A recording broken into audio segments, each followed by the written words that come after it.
Hello students, today in this video we will concentrate on balancing of chemical equations of redox reactions।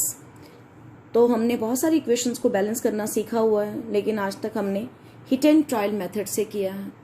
और कोई भी redox reaction हो उसकी equation को balance करने के लिए we will use special methods.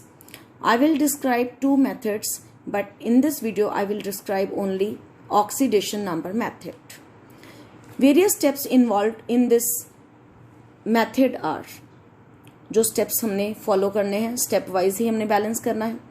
First of all, write skeletal equation of all reactants and products of the reaction. हमें सबसे पहले skeletal equation means जिसमें हम फॉर्मूली और सिंबल की फॉर्म में इक्वेशन को लिखते हैं। रिएक्टेंट और प्रोडक्ट सारे लिखने हैं रिएक्शन के। देन स्टेप नंबर 2 में सबके ऊपर उनका ऑक्सीडेशन स्टेट लिखना है।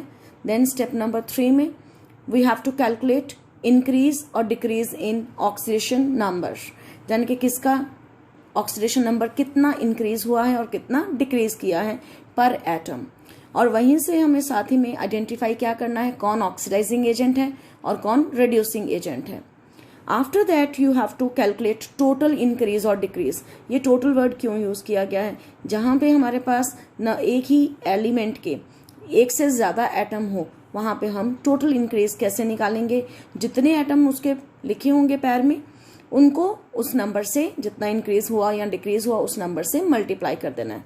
अभी हम एग्जाम्पल करेंगे तो आपको और भी क्लैरिटी हो जाएगी। देन स्टेप नंबर 4 में हमें दोनों साइड्स पर टोटल इंक्रीज और डिक्रीज जितना हुआ है उसको बैलेंस करना है, उसको इक्वलाइज करना है। और इक्वलाइज करने के लिए हम हमेशा ऑपोजिट नंबर से मल्टीप्लाई करते हैं उस एलिमेंट को या उस स्पीशीज को। जैसे जितने का इंक्रीज हुआ उसका और जितने का डिक्रीज हुआ आपस में एक दूसरे के ऑपोजिट नंबर के साथ मल्टीप्लाई किया जाएगा। तो अभी हम जब लिखेंगे और भी क्लैरिटी के साथ हमें ये स्टेप भी क्लियर होगा। देन नेक्स्ट स्टेप में हमें सारे atom other than hydrogen and oxygen पहले उनको बैलेंस करना है। देन स्टेप नंबर 6 में हमें फाइनली हाइड्रोजन और ऑक्सीजन को बैलेंस करना है वाटर मॉलिक्यूल्स ऐड करके by using hit and trial method. Step number 7 is the specific method. इसके स्टेप है और ये स्टेप सिर्फ तभी यूज होना है जब हमारे पास कोई आयोनिक रिएक्शन होगा। तो अभी तक मैं आपको जो इक्वेशन करवाने जा रही हूँ वो स्टेप्स नंबर 6 तक ही हम उसको फॉलो करेंगे। और इसके लिए हम जब दूसरा इक्वेशन लेंगे तब इस स्टेप को भी फॉलो तब करेंगे। तो let's take one example to clarify steps till 6 step. Now I just consider one example जिसमें हम हिट एंड ट्रायल को भी यूज कर सकते हैं। Magnesium reacts with nitric acid to form magnesium nitrate N2O and water। तो magnesium और nitric acid आपस में रिएक्ट कर रहे हैं to form magnesium nitrate, then nitrous oxide and then water. और जब ये तीनों प्रोडक्ट बन रहे हैं हमने सबसे पहले अगेन ये क्या लिखी हुई है, ये स्टेप नंबर 1 ही है जिसमें हमने क्या लिख लिया, स्केलेटल इक्वेशन। ये क्या है? This is called skeletal equation. Skeletal equation वो होती है जिसमें हमने सारे एलिमेंट्स को और मॉलिक्यूल्स को या कंपाउंड्स को लिखना है उनके फॉर्मूले की हेल्प से। देन ये स्टेप नंबर 1। स्टेप नंबर 2 के अंदर हमने सबके क्या करने हैं, ऑक्सीडेशन नंबर्स देने हैं, यानी कि हमने इक्वेशन को दोबारा से लिखना है लाइक दैट। और अब सबके क्या देने हैं, ऑक्सीडेशन नंबर्स। जिसका नहीं पता एक्स सपोज करके निकालना है तो यहाँ पे नाइट्रोजन के ऊपर +5 आएगा। आप चेक भी कर सकते हो, खुद निकाल के एक बार देखेंगे तो आपको और क्लैरिटी होगी। तो सबके क्या असाइन किए, ऑक्सीडेशन स्टेट्स। अब हमने देखना है किसका चेंज हुआ। तो मैग्नीशियम का आप देख रहे हो 0 से +2 हुआ, यानी कि ऑक्सीडेशन नंबर क्या कर रहा है, इंक्रीज कर रहा है बाय 2 पर मैग्नीशियम एटम। और दोनों साइड्स पे मैग्नीशियम 1 ही है पर मैग्नीशियम एटम, मतलब एक मैग्नीशियम एटम के पीछे इंक्रीज कितने का हो रहा है, 2 का। और क्योंकि मैग्नीशियम के पैर में भी कुछ नहीं लिखा तो जो स्टेप नंबर 3 में हमने total increase in oxidation number लिखना है वो कितना आ जाएगा, 2 का ही। देन किसका चेंज हुआ, क्या हाइड्रोजन का चेंज हुआ, नो, +1 का +1 ही यहाँ रहा हाइड्रोजन का। क्या ऑक्सीजन का चेंज हुआ, नो, -2 का -2 ही रहा हर ऑक्सीजन एटम पे। तो फिर किसका चेंज नजर आ रहा है हमें नाइट्रोजन का ये +5 से +1 हुआ, जबकि इस नाइट्रोजन में तो +5 ही है, तो इसके साथ हमारा कोई कंसर्न नहीं होगा। हमें सिर्फ किस पे कॉन्सेंट्रेट करना है, जहां चेंजेस आए हैं। तो कितना चेंज हुआ है वो देखते हैं। +5 से +1 होना means oxidation number decrease by 4 पर नाइट्रोजन एटम। यहां पे नाइट्रोजन एटम का 4 से डिक्रीज हुआ, और नाइट्रोजन यहाँ 1 है, और यहाँ जिसके साथ डिक्रीज हुआ वहां क्या लिखा है, नाइट्रोजन 2। और यहाँ पे फिर थर्ड स्टेप में total decrease in oxidation number का क्या वैल्यू आ गया, 4 पर नाइट्रोजन एटम। और अगर नाइट्रोजन एटम 2 है तो 2 के साथ मल्टीप्लाई, तो टोटल डिक्रीज, ये स्टेप आपको क्लियर हो जाना चाहिए, पर एटम। और अगर पैर में 2 हैं तो फिर कितना आ जाएगा, 2 के साथ मल्टीप्लाई कर दिया। दिस इज टोटल कैसे निकालना है। स्टेप नंबर 4 में हम क्या करने जा रहे हैं, इक्वलाइज ऑक्सीडेशन नंबर। इस स्टेप में इक्वलाइज कैसे करना ऑक्सीडेशन नंबर, तो मैंने पहले अभी जैसे कि स्टेप्स में बताया, ऑपोजिट नंबर से मल्टीप्लाई करना है।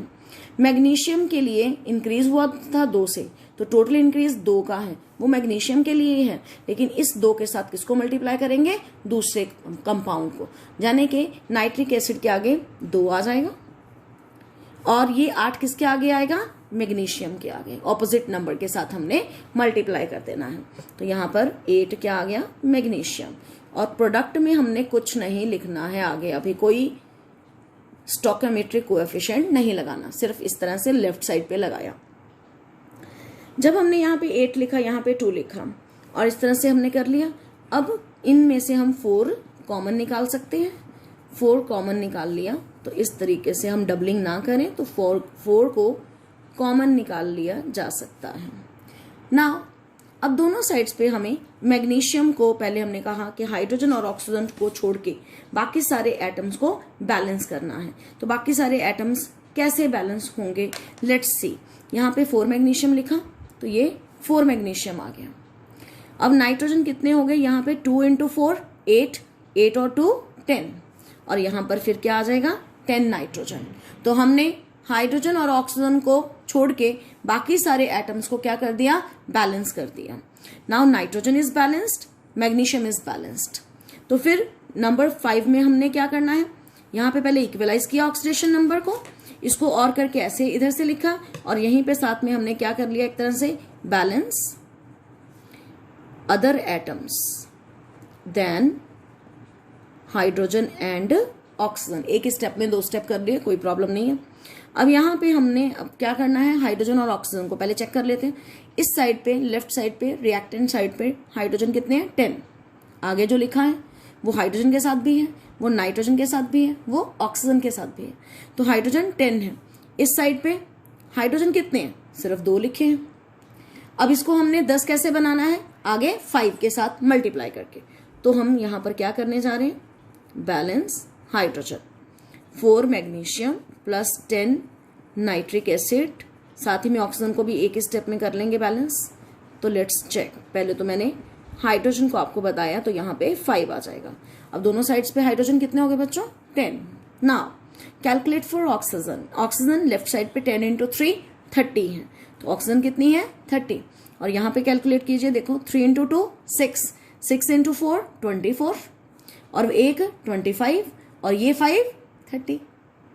तो दोनों साइड्स पे कितने हो गए, फिर से 3 × 2 6, 6 × 4 24, ये यहाँ पे 24 है, यहाँ पे 1 है, और यहाँ पे 5। तो टोटल मिला के 24 और 1 25 और 5 टोटल कितने हो गए, 30। इधर भी ऑक्सीजन 30, इधर भी ऑक्सीजन 30। इस तरह से नाउ दिस इक्वेशन, ये जो हमने हाइड्रोजन और ऑक्सीजन बैलेंस किए हैं, इनका हमने जनरल इक्वेशन में मेथड क्या चूज किया, हिट एंड ट्रायल मेथड से हमने इनको किया। और ये पूरा मेथड, क्योंकि हमने सारा मेथड ऑक्सीडेशन नंबर पे छोड़ा, और इसीलिए this is called oxidation number method. और इस में हमने जो रिएक्शन चूज किया, उस रिएक्शन में इक्वेशन में कहीं पे भी कोई चार्ज नहीं था। ये इक्वेशन मॉलिक्यूलर इक्वेशन है, ना कि आयोनिक इक्वेशन, इसलिए हमने 6 स्टेप फॉलो करके इस इक्वेशन को सॉल्व करके बैलेंस्ड केमिकल इक्वेशन कौन सी निकाल दी हमारे पास। This is finally balanced chemical equation. Now we will learn about step number 7 जो हमने छोड़ा और जिसकी जरूरत किसी मॉलिक्यूलर इक्वेशन के लिए नहीं है। ये स्टेप सिर्फ आयोनिक रिएक्शंस के लिए यूज किया जाता है। आयोनिक रिएक्शंस में भी हमारे पास अगर कहा जाए एसिडिक मीडियम में बैलेंस कीजिए तब हमने अलग रूल फॉलो करना है, अगर कहा जाए बेसिक मीडियम में बैलेंस कीजिए तब अलग रूल है। पर दोनों रूल का फर्स्ट स्टेप सेम है, यानी कि दोनों केसेस में हमें पहले ऑक्सीजन एटम को बैलेंस करना है और ऑक्सीजन को बैलेंस करने के लिए जिस तरफ ऑक्सीजन का नंबर कम होगा उस तरफ वाटर मॉलिक्यूल्स ऐड कर देने हैं जितने ऑक्सीजन कम होंगे। सपोज एक तरफ 4 ऑक्सीजन है, दूसरी तरफ 6 ऑक्सीजन एटम्स हैं, तो जिस तरफ 4 है उधर 2 वाटर मॉलिक्यूल और ऐड कर देने हैं। देन एसिडिक मीडियम में है, फिर लास्ट स्टेप में क्या करना है, हाइड्रोजन एटम को बैलेंस करना है। हाइड्रोजन एटम्स का बैलेंस कैसे करना है, जितने हाइड्रोजन कम है जिस साइड पे, सपोज एक साइड पे 10 है और दूसरी साइड पे 15 है, तो जिस तरफ कम है जिस तरफ 10 है उधर हमने 5 क्या ऐड कर देने हैं, hydrogen ion, H positive ions. और इस तरह से एसिडिक मीडियम वाली यहाँ पे इक्वेशन फिर बैलेंस होके खत्म हो जाएगी। बेसिक मीडियम के लिए हमने पहला स्टेप बिल्कुल इसके जैसा सेम, ऑक्सीजन एटम को बैलेंस करने का एक ही मेथड है, चाहे मीडियम बेसिक है चाहे एसिडिक है। कैसे करना, जिस तरफ ऑक्सीजन कम उस तरफ उतने ही वाटर मॉलिक्यूल्स। लेकिन हाइड्रोजन बैलेंस करने का मेथड इससे टोटली अलग है। कैसे अलग है, जब भी बेसिक मीडियम में बैलेंस करना है, हाइड्रोजन एटम्स को बैलेंस कैसे करना है कि जितने हाइड्रोजन जिस साइड पे कम है उस साइड पे उतने वाटर मॉलिक्यूल डालने हैं और उसी टाइम पर जितने वाटर मॉलिक्यूल आप डालोगे जितने वाटर मॉलिक्यूल आप एक साइड पे डालोगे, जिस साइड पे हाइड्रोजन का नंबर कम होगा दूसरी साइड पे, ऑपोजिट साइड पे same number of hydroxide ions डालने हैं, same number of hydroxides ion डालने हैं दूसरी साइड पर, ऑपोजिट साइड पे। जिस तरफ वाटर डालोगे उससे उल्टी साइड पर उतना ही नंबर OH नेगेटिव का डालोगे। सपोज आपने हाइड्रोजन को बैलेंस करने के लिए अगर 5 वाटर मॉलिक्यूल्स ऐड किए तो ऑपोजिट साइड पर उसी टाइम पर आपको 5 ही हाइड्रोक्साइड आयंस डालने पड़ेंगे। तो हम अब इक्वेशन लेते हैं, पहले एसिडिक मीडियम का केस करते हैं और फिर बेसिक का, उससे आपको कॉन्सेप्ट पूरा क्लियर हो जाएगा। तो एसिडिक मीडियम के लिए equation we are going to solve. तो ये हमें एक इक्वेशन मिली, ये इस इक्वेशन में दिस इज डाइक्रोमेट आयन, ये फेरस आयन के साथ रिएक्ट कर रहा है to form chromic ion and ferric ion, और ये स्टेटमेंट में दिया कि एसिडिक मीडियम में इसको बैलेंस कीजिए। अब कैसे बैलेंस करना, स्टेप 1 वही स्केलेटल इक्वेशन लिखो जो कि ऑलरेडी हमने लिख दी है, ये स्टेप नंबर 1। स्टेप नंबर 2 में क्या करना है, असाइन ऑक्सीडेशन नंबर्स, तो सबके ऑक्सीडेशन नंबर्स लिखने हैं। और ये एक आयोनिक इक्वेशन है, आपको पता चल रहा है हमें पहले ही आयंस दे रखे हैं। पूरी इक्वेशन में सिर्फ हमें क्रोमियम का ही नहीं पता, बाकियों का तो सबका जो ऊपर चार्ज लिखा है वही उसका ऑक्सीडेशन नंबर है। अब हमने देखना है किसका क्या चेंज हुआ, तो आप देख सकते हो क्रोमियम का +6 से क्या हुआ +3, यानी कि ऑक्सीडेशन नंबर डिक्रीजेस बाय 3 पर क्रोमियम एटम। और Fe2 पॉजिटिव का ऑक्सीडेशन नंबर क्या किया, इंक्रीज बाय 1 पर आयरन एटम। अब यहां पे थर्ड स्टेप में total increase in oxidation number कितना है, एक ही आयरन यहां 1, और total decrease in oxidation number कितना हुआ, ये पर एटम 6 से 3 हुआ 3 का, और यहाँ पे क्रोमियम के पैर में 2 लिखा है, तो 3 × 2 6 का हो गया। हमने फिर टोटल इंक्रीज और डिक्रीज निकाला। स्टेप नंबर 4 में हमने क्या इक्वलाइज करना है, ऑक्सीडेशन नंबर, कैसे, ऑपोजिट नंबर से मल्टीप्लाई करके, जैसे क्रोमियम का डिक्रीज हो रहा है उसे इंक्रीज वाले नंबर से मल्टीप्लाई करना, यानी कि क्रोमेट के आगे 1 लगाना है जिसको लिखने की जरूरत नहीं है, और इसके आगे क्या लगाना है 6, Fe2 पॉजिटिव, राइट साइड पे कुछ नहीं लगाना है। देन स्टेप नंबर 5, में क्या करना है हमने, balance other atoms then hydrogen and oxygen. तो यहां पे सिर्फ क्रोमियम और आयरन को हमने बैलेंस करना है दोनों साइड्स पे। तो क्रोमियम इधर कितने हैं, 2, इस साइड पे 1 है, तो इसके आगे क्या लगा दिया, 2। आयरन यहां पे 6 है और इस साइड पे यहां पे हमने क्या लगा दिया, 6। तो अब आयरन भी बैलेंस हो गया ना। अब हमारे पास यहां पे हाइड्रोजन तो है ही नहीं है, पहले ऑक्सीजन है। ऑक्सीजन कितना है बच्चों, 7। तो 7 है, तो हमने इधर दूसरी साइड पे, जिस साइड पे ऑक्सीजन नहीं है, दूसरी साइड पे तो बिल्कुल ऑक्सीजन नहीं है, तो यहां पे पहले स्टेप लिख लेते हैं, बैलेंस ऑक्सीजन एटम्स। तो कैसे बैलेंस करना है, जिस साइड पे ऑक्सीजन है ही नहीं है, डेफिशिएंट है जो साइड, उस साइड पे जितनी कमी है ऑक्सीजन की उतने क्या ऐड करने हैं, वाटर मॉलिक्यूल। तो इस साइड पे ऑक्सीजन कोई नहीं था, 7 वाटर मॉलिक्यूल्स हमने दूसरी साइड पे ऐड कर दिए। अब यहाँ पे हाइड्रोजन कितने हो गए, 7 × 2 14, इधर नहीं है, तो लास्ट स्टेप में क्या होगा, बैलेंस हाइड्रोजन एटम्स। तो यहाँ पे डाइक्रोमेटाइन प्लस 6 Fe2 पॉजिटिव प्लस 7 × 2 14, जिस साइड पे हाइड्रोजन आयंस नहीं है उधर हमने उतने ही हाइड्रोजन आयंस डाल दिए हैं। तो this is balanced chemical equation जो हमें गिवन है उसके हिसाब से एसिडिक मीडियम के अंदर। नाउ हम एग्जाम्पल लेने जा रहे हैं, बैलेंस करने जा रहे हैं इक्वेशन को in the basic medium. Again ये इक्वेशन दी गई है, उसको बेसिक मीडियम में बैलेंस करना है। स्टेप नंबर 1 स्केलेटल इक्वेशन लिखिए। स्केलेटल इक्वेशन वही जिसमें हम सिंबल और फॉर्मूले लिखते हैं। स्टेप नंबर 2 में हम देने जा रहे हैं असाइन ऑक्सीडेशन नंबर्स। तो सबको देते हैं, जिंक का 0, NO2 1 नेगेटिव है, इधर ये आ गया। अब हमारे पास नाइट्रोजन का हम कैलकुलेट करते हैं उसी तरह से x मान के, यहाँ 6, यहाँ -2, तो 6 हो गया ना, तो इक्वल टू -1 + 5। इस केस में ये अमोनियम आयन है और नाइट्रोजन और हाइड्रोजन जब मिलते हैं तो हाइड्रोजन जो है उसके ऊपर +1 charge, nitrogen is more electronegative, इसलिए नेगेटिव वाला चार्ज होगा। तो इसको x सपोज करके x + 4 1 4 इक्वल टू +1, ये +1 -4 हो गया उधर जाके, तो x इक्वल टू -3। तो यहाँ पे नाइट्रोजन का कितना आ गया हमारे पास, ऑक्सीडेशन नंबर -3। अब जिनका चेंज हुआ उनको हम कंसीडर करेंगे। तो यहाँ पे पहले ऑक्सीडेशन नंबर्स हमने दिए और जो हमने कंसीडर करना है वो साथ ही में कौन सा स्टेप आ गया, स्टेप नंबर 3।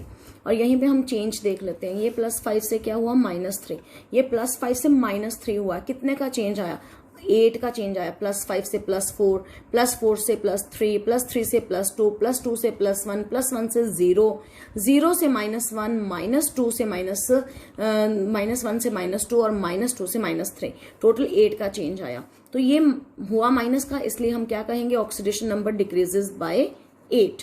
तो पूरा +5 से -3 गिनना है, ये +3 नहीं है, तो इसलिए कोई गलती नहीं होनी चाहिए। ये 0 से 2 हुआ तो oxidation number increase by 2। Next step में हमने क्या लिखना है, total increase in oxidation number कितना आया, जिंक दोनों साइड्स पे 1 ही है, तो टोटल इंक्रीज 2 का ही आया। पर टोटल डिक्रीज कितने का आया ये भी चेक कर लेते हैं। इधर भी नाइट्रोजन 1 ही है, तो टोटल डिक्रीज 8 का ही आया। नेक्स्ट स्टेप में ये देखो आप 4 5 स्टेप तक 6 स्टेप तक सेम ही चल रहा है सारा। अब हमने ऑपोजिट नंबर के साथ मल्टीप्लाई कर रहा है। जिंक का ऑक्सीडेशन इंक्रीज हो रहा था, इसको डिक्रीज वाले नंबर के साथ मल्टीप्लाई करेंगे, तभी सबका क्या इक्वलाइज होगा, ऑक्सीडेशन नंबर।